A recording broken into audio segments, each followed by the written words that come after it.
নমস্কার বন্ধুরা, আজকে আমি তোমাদেরকে দেখাতে চাই যে পিক্স আর্ট দিয়ে মানে ব্লগ ভিডিওতে তুমি থাম্বনেল কি করে বানাবে। আর কি জানো তো, আমি যেভাবে একটু শিখেছি ভাবছি তোমাদের সঙ্গে একটু শেয়ার করি। যদি তোমাদের ভালো লাগে তাহলে প্লিজ তোমরা একটা লাইক করে দিও। আর দেখো, আমি কিন্তু অত জানি না, তবুও যেটুকু জানি আমার এই 6 মাসের জার্নিতে ইউটিউবে, সেটা তোমাদের সঙ্গে শেয়ার করব। চলো তাহলে দেখি কীভাবে বানাই। আর দেখো, ফোনে আমি পিকচার ওপেন করে নিয়েছি। পিকচার ওপেন করার পরে প্লাস আইকন, এটাতে ক্লিক করব। তারপরে চলে এসছে মেয়েকে কলেজ, এখানে ক্লিক করলে তোমার গ্যালারিতে যত ফটো থাকে সব কিন্তু চলে আসবে।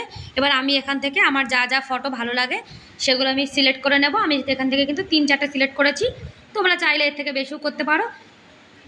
তারপরে দেখো রাইট সাইডে কোনায় নেক্সট এসছে, ওটাতে ক্লিক করবে। ওটাতে ক্লিক করার পরে দেখো নিচে এসছে লেআউট। এখানে তুমি যেমন ডিজাইন সেরকম রাখতে পারো। আমার যে ডিজাইনটা পছন্দ আমি সেরকম রাখবো। আর এই ডিজাইনটা করে নেওয়ার পরে দেখো রেশিও রয়েছে, নিচে রেশিওতে ক্লিক করলে ইউটিউবের আকারে চলে আসবে 16.9। এখানে ক্লিক করবে, দেখো ইউটিউবের মতো চলে এসছে। এবার এখান থেকে ফটোতে চাপ দিলে ফটোটা উপর নিচে সব দিকে কিন্তু হবে যেমন তুমি রাখতে চাও। তারপর রাইট সাইডে ক্লিক করবে। রাইট সাইডে ক্লিক করার পরে এই দেখো চলে এসছে, নিচে দেখে দেখো লেখা রয়েছে টেক্সট। টেক্সটে ক্লিক করবে। টেক্সটে ক্লিক করলে তুমি থাম্বনেলে যা লিখতে চাও, হিন্দি, ইংলিশ, বাংলা সব কিছু লিখে নেবে। আমি এখানে লিখবো কুকিং। এখানে কিন্তু থাম্বনেলে একটু ভালো জিনিস লিখতে হয়, তাহলে কিন্তু নজর কাড়ে বেশি। উপরে টিক চিহ্ন থাকে, ওটাতে ক্লিক করবে, তাহলে দেখো লেখাটা কিন্তু চলে এসছে। এবার লেখাটার কোনায় যে অ্যারো রয়েছে না, কুকিংয়ের কোনায়, ওখানে চাপ দিলে কিন্তু লেখাটা ছোট বড় সব রকম কিন্তু হয়ে যাবে। আর নিচে দেখো লেখা রয়েছে ফন্ট। ফন্টটা ক্লিক করলে তুমি যেমন লেখা রাখতে চাও সেরকম চলে আসবে।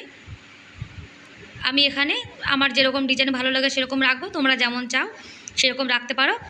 এবার আমার যেরকম পছন্দ আমি সেরকম রেখে দিলাম। তারপরে দেখো নিচের দিকে রয়েছে কালার। কালারে ক্লিক করবে। তারপর তুমি চকচকে রাখতে চাও তাহলে হোয়াইট করে নেবে।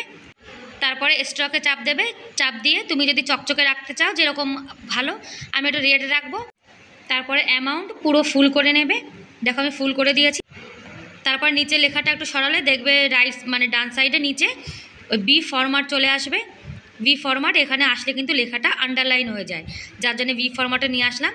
দেখো ভি ফরম্যাটে ক্লিক করব। আর এখানে যে ইউ রয়েছে, ইউটাতে ক্লিক করলে লেখাটা কিন্তু আরও সুন্দর হয়। তারপরে ডান সাইডে কোনায় দেখো একটা অ্যারো চিহ্ন রয়েছে, সেটাতে ক্লিক করবে। লেখাটা দেখো সেভ হয়ে গেছে। আর এই যে উপর মাঝখানে যে অ্যারো, ওটাতে ক্লিক করলে ফটোটা কিন্তু তোমার গ্যালারিতে সেভ হয়ে যাবে। তারপর গ্যালারিতে দেখতে পারো।